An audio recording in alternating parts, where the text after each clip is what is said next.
Από φακό σου, τσιγαρέτα θέλω ανάψει. Τσιγαρέτα ανάψει από φακό μου.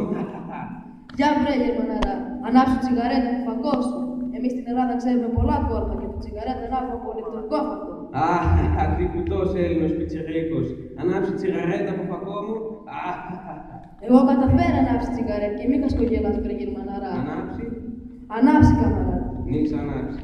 Γεια, εγώ ανάψει. Βάζουμε στοίχημα. Στοίχημα, τι στοίχημα.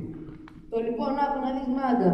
Αν εγώ νίξ ανάψει τσιγαρέτα από φακό σου, εσύ εμένα κλάβ καρπαζιά. Αν εγώ ανάψει από φακό σου, εγώ εσένα κλάβ καρπαζιά. Δεν καταλαβαίνει. Δεν καταλαβαίνεις, σε μάπας. Έλα, άντε, ανάψει τσιγαρέτα από φακό.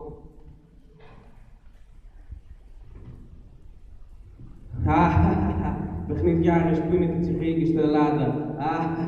Εντάξει, άναψες τσιγαρέτα. Εντάξει, δε Χιτλερία. Άντε, γεια σου τώρα, γερμανικό κουτουβί. Αφήντερσεν.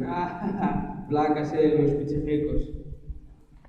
Αχ, παλιό Έλληνος, διάβολο πίκουλο. Αχ, τα νούχτεν. Τι φάνε τώρα οι Γερμανοί στρατιώτες. Αχ, ποια σε σκοτώσει. Αχ, διάβολο πιτσιρίκο, ποια σε σκοτώσει.